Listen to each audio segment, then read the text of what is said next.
But let's begin with the news from FIFA, and it's not exactly a surprise. We knew that the 2030 World Cup was about to go to the joint bid of Spain, Morocco and Portugal, with 3 games to be held in South America as a nod to the 100th anniversary of the first World Cup. We also knew that the 2034 tournament was on the way to Saudi Arabia. The reason we knew? Well, both bids were unopposed. FIFA says it's good for the game. Plenty of other voices are not so sure. Well, as Saudi has progressed as a dominant sporting host in recent years, we've also heard increasing criticism of their acceptance by the international community. Why? Well, human rights groups wanted the World Cup bid process halted until the Saudi government agrees to reforms. Steve Coburn is from Amnesty International and called this a dangerous decision by FIFA. There are huge risks to migrant workers, hundreds of thousands of whom will be involved in the tournament, who are at risk of exploitation or even death in the extremely hot conditions. Residents who could be forcibly evicted from their homes for major projects, fans who could face discrimination. And we know that in Saudi Arabia, anyone who wants to speak out, even peacefully, will find themselves in prison. So it's an extremely dangerous decision. FIFA did not manage to negotiate human rights protections with Saudi Arabia before it awarded, and it's not really clear if it even tried particularly hard. Our chief reporter, Kaveh Solokol, has been keeping a close eye on today's events and joins me now. Kaveh, an extraordinary day. How did we get to the point where we have a president who stood unopposed announcing 2 World Cups bids which were unopposed? How did we get here?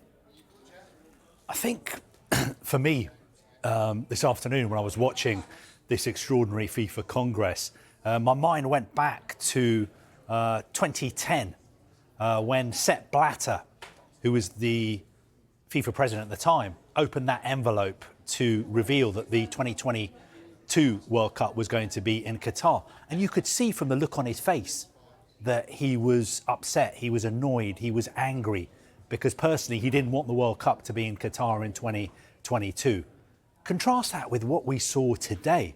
Gianni Infantino, the present FIFA president, when he announced what we all knew was going to happen anyway, that the World Cup in 2034 was going to be in Saudi Arabia, he was smiling, he was happy. You could tell that he was pleased. So those pictures are pictures that football fans around the world are going to remember for a long time. And I'm not sure those images are such a good look for FIFA.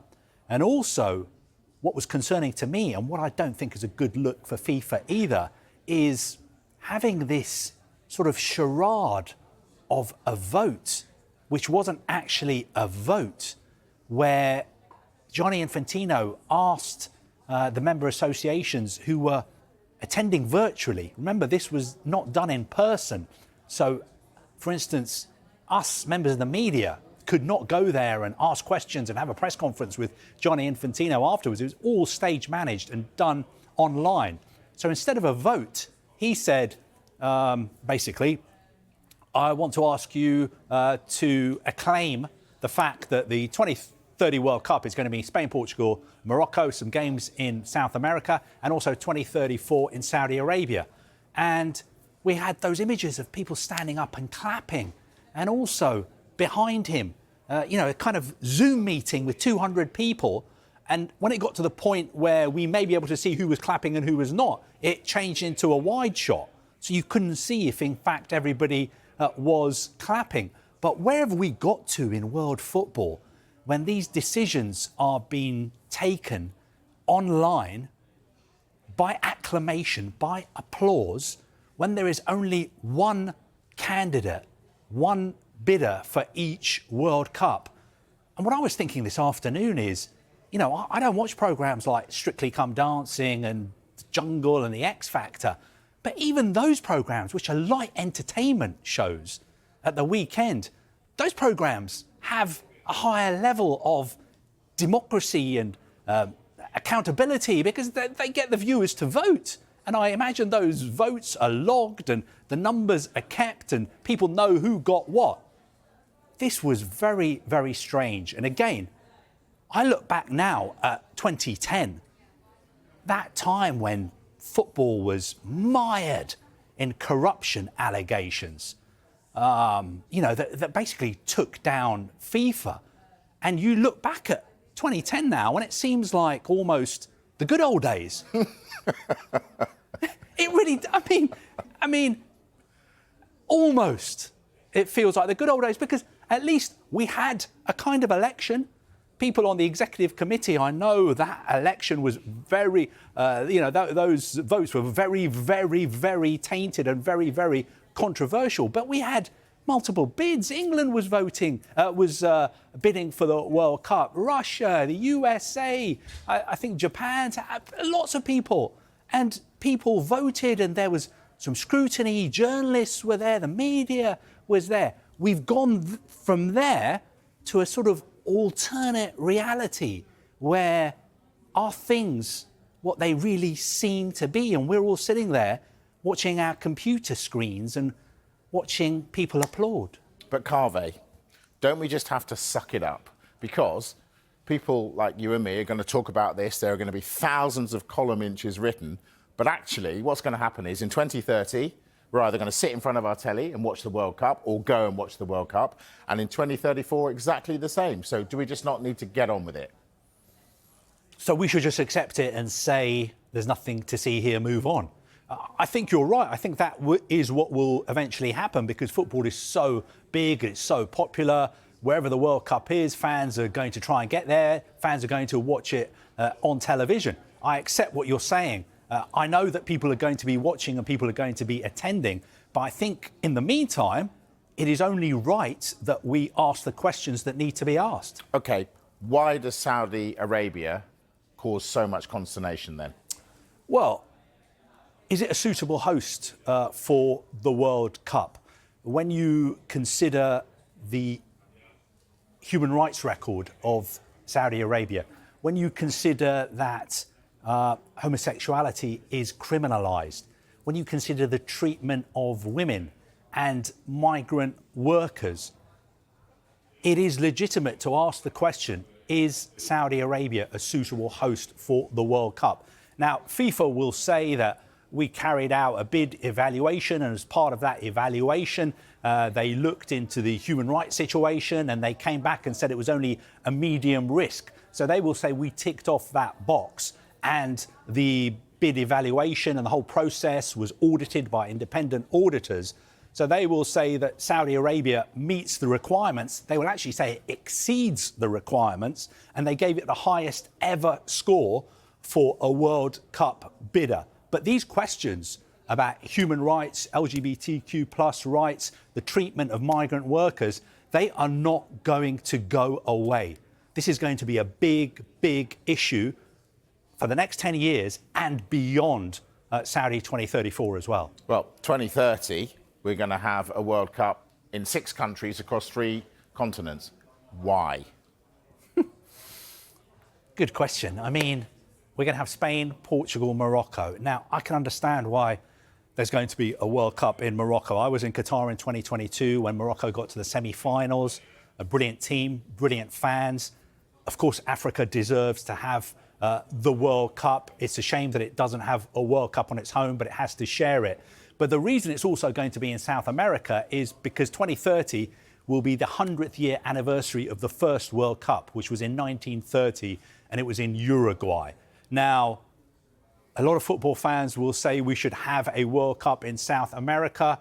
Financially, politically, that is not possible. So they've joined together with Spain, Portugal and Morocco, and that is why we're going to have this extraordinary World Cup. I mean, you couldn't really make it up to have a World Cup on 3 continents in 6 countries. And you know what? It has played into the hands of Saudi Arabia, because by having the World Cup in 2030 in 3 continents, it means those continents are taken out of the equation for bidding to host the World Cup in 2034. FIFA had a fast-track process. It said 2034 has to be in Asia or Oceania. And guess what? The only country in Asia who could say we are going to bid before the deadline, which was only 25 days away, was Saudi Arabia. And once Saudi Arabia said we are going to bid, nobody else was going to stand against them in Asia or Oceania. Right, it's coming to me loud and clear that there are serious reservations about both of these World Cups.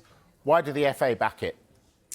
I think the FA were in a difficult situation politically. I'm sure they would have thought long and hard about whether to back both these bids.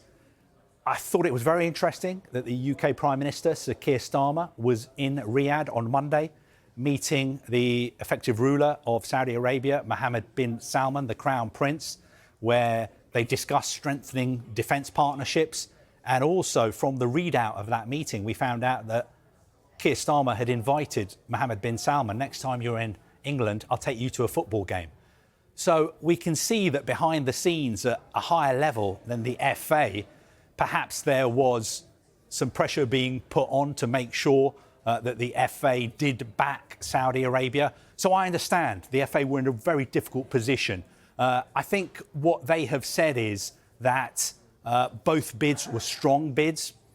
Our main focus has to be on our fans and also the team when they travel to these events. So they have had a meeting with the Saudi Arabian Football Federation last month. At that meeting, they asked for assurances that all England fans, including members of the LGBTQ+ community, would be welcome and safe in Saudi Arabia, and they received those assurances. And I think the FA also think that it's better to work with Saudi Arabia. They feel that, this World Cup could be a catalyst for change.